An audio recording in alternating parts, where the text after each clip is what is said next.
Welcome to doctor மைத்லிஸ் music therapy channel.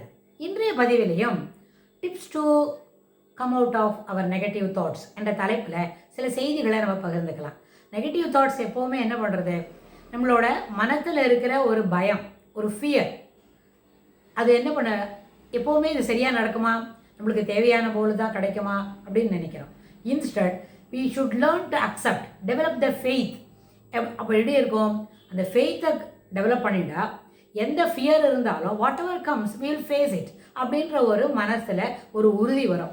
சென்ற பதிவில் கடைசியாக சொன்னோம், மனதில் உறுதி வேண்டும் எதை அனுபவிப்பதற்கு, இதில் எல்லாம் என்ன இருக்கோ whatever comes we can face it அப்படின்ற ஒரு மனதில் உறுதியை வளர்த்துக்கணும் அப்படின்னு சொல்கிறோன்னு வைங்க. அந்த உறுதி எப்படி எதுலேருந்து வரணும்னு கேட்டால் நம்மளோட பாசிட்டிவ் தாட்ஸ், இதெல்லாம் நம்மளால் செய்ய முடியுமே, we can face all these things, இதுலேருந்து whatever comes out of it we will receive it அப்படின்னு மனசை வளர்த்துக்கிட்டா. ஆனால் ஒரு சோஷியல் கேதரிங்கில் இருக்கணும். அப்போ அங்கே என்னெல்லாம் பேச வேண்டி வரும், நமக்கு தெரிஞ்சதெல்லாம் சொல்கிறத காட்டிலும் அங்கே என்ன தேவைப்படுறது, what is the conversation is going on now, அதை நம்ம எதான ஃபாலோ பண்ண முடியுமா, நம்மளுக்கு ஏற்கனவே தெரிஞ்ச செய்தி தான் சொல்கிறாங்களா, இல்லை புதுசாக ஒரு செய்தி அங்கே பகிர்ந்து கொள்ளப்படுகிறதா அப்படின்னு பார்த்தோன்னு வைங்க. அது எந்த செய்தி பகிர்ந்து கொள்கிறோமோ அதுக்கு தகுந்த மாதிரி நம்ம அதை எல்லாத்தையும் புரிஞ்சுட்டு இஃப் இட் நீட்ஸ் நம்மளோட அங்கே ஒரு நம்மளோட பதில் அங்கே தேவையாக இருக்குமென்னா அதை சொல்லலாம். இல்லாட்டி வேணால் நம்ம அதை என்ன பண்ணிக்கலாம், we can observe and we can make use of it for some other occasions. இன்னொரு இடத்துல இன்னொரு நேரத்தில் அதை நம்ம என்ன பண்ணிக்கலாம், பயன்படுத்திக்க முடியும். ஆனால் மனது எளிதாக இருக்க வேண்டும், மனது லேசாக இருக்க வேண்டும். அப்படின்னா அதுக்கு என்ன முடிக்கணும் அப்படின்னு சொன்னால், அன்றைய நாள் ஒரு நாளும் புது நாள், ஒவ்வொரு நாளுக்கு தேவையான செய்திகளை மட்டுமே நம்ம யோசித்தோமேன்னு வைங்க, அதுவே முள்ள எல்லா நாளும் அது அடுத்தடுத்த நாள் நம்மளை தள்ளிவிட்டு போகும். சில நேரத்தில் ஒரு பிஸி ஷெட்யூல் பார்த்துக்கிற ஒரு இன்ஜினியர், பிஸி ஷெட்யூல் பார்த்துக்கிற ஒரு பிஸ்னஸ் மேன் அப்படின்னா he will have to plan for the next week. அடுத்த வாரத்தில் என்ன நடக்குமோ, அடுத்த வாரத்தில் என்னெல்லாம் நடந்துக்கணுமோ அதுக்கு ஒரு டைம் டேபிள், ஒரு ஷெட்யூல் போட்டு வச்சுக்கணும். அவங்க கூட அத்த மாதிரி பிஸியாக இருக்கிற ஒரு என்ஜினியராக இருந்தாலும், பிஸியாக இருக்கிற ஒரு பிஸ்னஸ் மேனாக இருந்தாலும், அன்றைய நாளை முடித்தாதான் அடுத்த ரெசிடியூவை எடுத்துக்கிட்டு ஈ can move for the next day. ஒரு ரெசிடியூ இல்லாமல், ரெசிடியூவை அடுத்த நாளைக்கு முடிக்கிறதுக்கு முயற்சி பண்ணோம். But there are certain residues it continues to prevail, இருந்துக்கிட்டே இருக்கும், ஒவ்வொரு வாரத்துலேயும் அதுவாக இருக்கும். இது போல் ஒரு ஃப்ரைடே வந்தால் தான் அந்த ஃப்ரைடே சாயந்தரம் 5 மணிக்குள்ளே அது எல்லாத்தையும் நம்ம என்ன பண்ண முடியும், முடிக்க முடியுமா இருக்கும். சிலது ஃப்ரைடே அன்றைக்கி தான் அந்த ஷெட்யூலை கம்ப்ளீட் பண்ண முடியும். ஆனால் அது வரைக்கும் இருக்கிற ரெசிடியூவை we can reduce it over the period, daily துளியாக முடிச்சுட்டு. அப்போ என்ன ஆகும், whatever we can able to face it, அது என்னவோ அதனோட இன்டெப்த் இருக்கே, அதனோட பாதிப்பு அது நம்மளுக்கு கொஞ்சமாக குறைஞ்சிக்கிட்டே குறையும் ஓவர் த பீரியட்றது இந்த 4 or 5 டேஸ்க்குள்ளே அது கணிசமான அளவுக்கு குறையும். இதற்கு என்ன வளர்த்துக்கணும், நம்மளால் முடியும் அப்படின்ற ஒரு ஃபெய்த், நம்பிக்கையை வளர்த்துக்கணும். அதுக்கடுத்தது கிராட்டிடியூட், நன்றி உணர்ச்சி. நம்மளுக்கு இன்றைய பொழுது இப்படி ஆச்சா, சரி நல்ல வேலை இதோட முடிஞ்சிட்டேன், பாக்கி உள்ளதை நாளைக்கு பார்க்கலாம் அப்படின்னு ஒரு நாளும் நம்ம வைண்ட் அப் பண்ணும்போது அது இது when we are drowning, ஏதோ முடியல, யோசிக்கவே முடியல, நம்ம ஷெட்யூல் என்ன பண்ணல, சொல்யூஷனே கிடைக்கல, எந்த ஷெட்யூலில் நிற்க வைக்கிறதுன்னு தெரியல, அப்படியெல்லாம் நம்ம யோசிக்கிறோன்னு வைங்க. அப்போ நம்மளோட நம்பிக்கை இருக்கே, ஃபெய்த்துன்றது அது ஒரு ஆங்கர் போல் அங்கே அமையும்.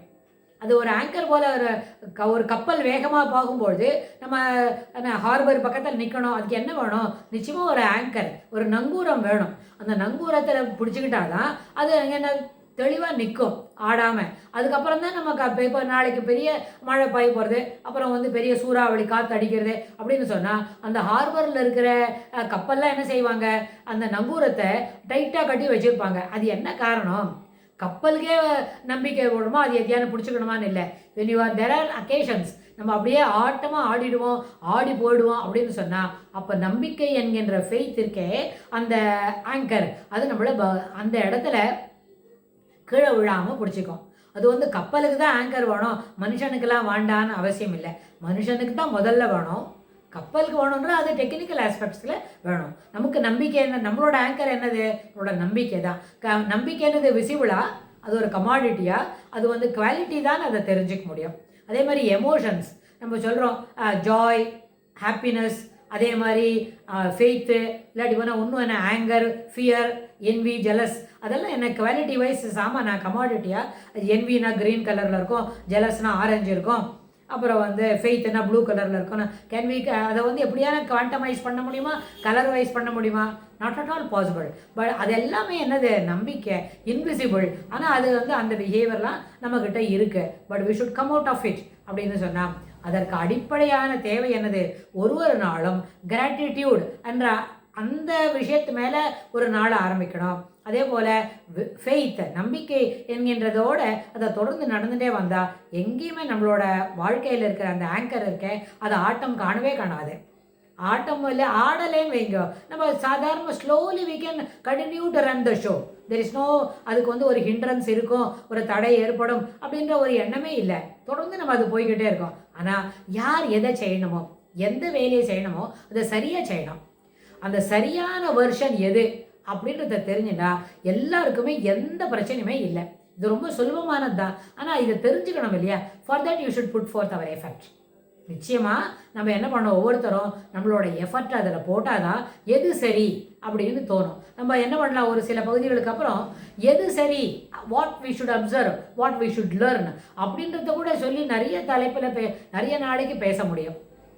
ஏன்னா எது சரின்றதை சொல்லும்பொழுது சரியன்னு சொன்னால் எப்பொழுது எதை செய்ய வேண்டுமோ, எதை ஏற்புடையதோ அது அங்கே சரிதான். அது இல்லைன்னு சொன்னால் ஒருவேளை சரிதான், ஆனால் சரி என்னன்னு அங்கே இல்லை, வாய்மை எனப்படுவது யாதொன்றும் தீமை இல்லாத சொல்லல். சரியானதுன்னு சொன்னால் அது ஏற்றுக்கொள்ளக்கூடியதாக இருக்க வேண்டும், அந்த நேரத்தில் அது சிறப்பானதாக அமைய வேண்டும். சரி என்ன சொன்னால் ஒரு சின்ன அனக்டோட்டு, வெளியில் எங்கேயோ போகிறோம், சம்படி சேசிங், ஒரு சின்ன குழந்தைய யாரோ துரத்திக்கிட்டு வராங்க, இல்லை யாரோ ஒரு முடியாதவர் அவரை போய் சம்படி அவங்கள கேரோ பண்ணுறாங்க அப்படின்னு சொன்னால் அவரை நம்ம என்ன பண்ணலாம், ப்ரொடெக்ட் பண்ணி அவர் அப்படியெல்லாம் கேரோ பண்ணக்கூடாது, அவர்கிட்ட பையெல்லாம் ஸ்நாச் பண்ணக்கூடாது, அவர் டென்த் பண்ணிக்கிட்டு போகக்கூடாது அப்படின்றதுக்காக அவரை ப்ரொடெக்ட் பண்ணி சொல்கிறோம். அவர் அங்கே இருக்கிறாரு இல்லை அப்படின்னு கேட்டாங்கன்னு வைங்க, இல்லைப்பா பெரியவரா நாங்கள் யாருமே பார்க்கலையே, இங்கே எந்த பெருசும் வரலப்பா அப்படின்னு சொன்னால் it is not, we are not telling lie, we are protecting ஒரு வயதானவரை நம்ம என்ன பண்ணுறோம், சேஃப்டி கொடுத்து அவரை பத்திரப்படுத்துகிறோம். அப்போ தான் அந்த இடத்துல என்ன டாக்டர் பொய் சொல்கிறாங்களா அப்படின்னா அது அங்கே அது பொய் இல்லை. இப்போ தான் சொன்னோம் இல்லையா, எனப்படுவது யாதொன்றும் தீமை இல்லாத சொல்ல. இப்படி அவரை ப்ரொடெக்ட் பண்ணுறதுனால அவருக்கும் ஒரு பெரிய இது கிடையல, லாபம் கிடைக்கல, நம்மளுக்கும் அதனால் ஒன்றும் கிடைக்க போகிறதில்ல. அவன் யாரும் மிரட்ட வந்தாங்களே அவ்வளோ they will not be using gaining much அப்படின்றத நம்ம அங்கே நிதர்சனமாக உணர முடியும். அதுபோல் எதை செய்ய வேண்டுமோ அந்த நேரத்தில் அதை செய்வதே அறம், அதுதான் ஏற்புடையது அப்படின்னு சொல்லி இந்த பதிவை நம்ம நிறைவு செய்கிறோம். இதுக்கு தொடர்புடைய செய்திகளை, அதாவது இந்த ஃபெய்த்து, கிராட்டிடியூட், இதை வச்சு நம்ம இன்னும் எப்படியெல்லாம் நல்ல பல மூளையை, நம்மளோட மனதை சிறப்புப்படுத்திக்க முடியும் அப்படின்றத அடுத்த பதிவில் பார்க்கலாம். தேங்க்ஸ் ஃபார் வாட்சிங்.